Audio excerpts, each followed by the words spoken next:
안녕하세요. 3월 2주차 고팍스 뉴스레터입니다. 비트코인 및 이더리움 소식입니다.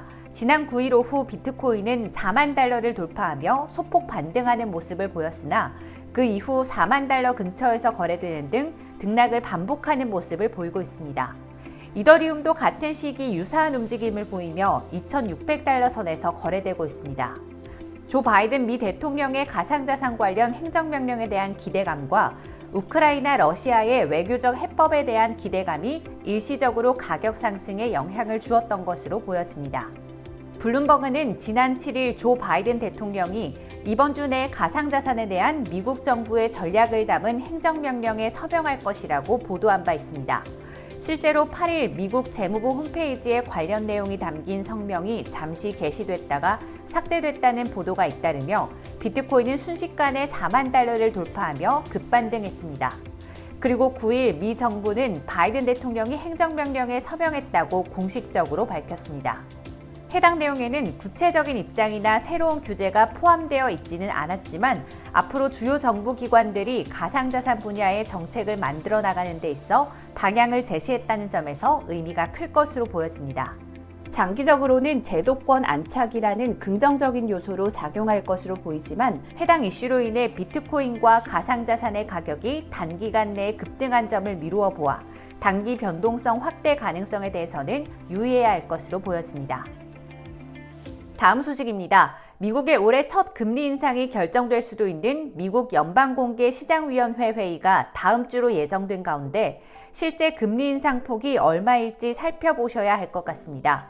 특히 현재 러시아의 우크라이나 침공으로 인한 유가 급등락과 공급망 우려, 미국 내 인플레이션이 금리 인상 결정에 어떤 영향을 미칠지 귀추가 주목됩니다.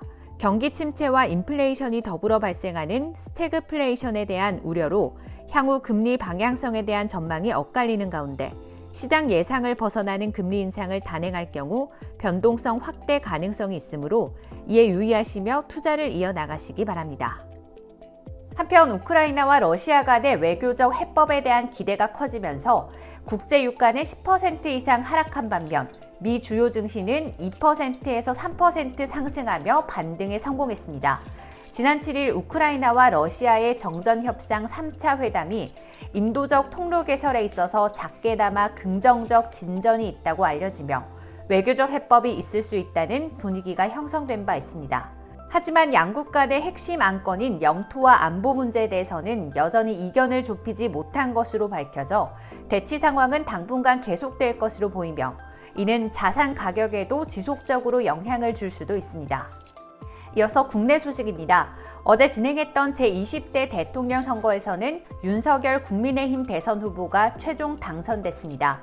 윤석열 당선인은 과거 가상자산 관련 공약에서 투자 수익 비과세 한도 5천만 원, 부당거래 수익 환수, IEO 도입 후 ICO 허용, 디지털 자산 기본법 제정, NFT 거래 활성화 등에 대해 언급한 바 있습니다. 이러한 공약을 통해 국내 가상자산 이용자 보호와 가상자산 시장을 육성하고 발전시키고자 하는 의지를 볼 수 있었습니다. 최근 국내 주요 기업들이 가상자산 시장으로의 잇따른 진출을 앞두고 있는데요. 앞으로 정책적인 부분과 어떻게 시너지를 낼 수 있을지 기대가 되며 국내 가상자산 시장이 전 세계를 선도할 수 있는 날이 오기를 기대해 봅니다.